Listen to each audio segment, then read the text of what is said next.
So this is your upper back pull down, commonly referred to as a lat pull down, but we want to do this to target our upper back.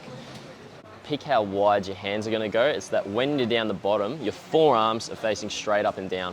With this setup, you're going to get your legs right underneath and push with your toes so that your legs are pushing right into the pad so that you've got lots of stability.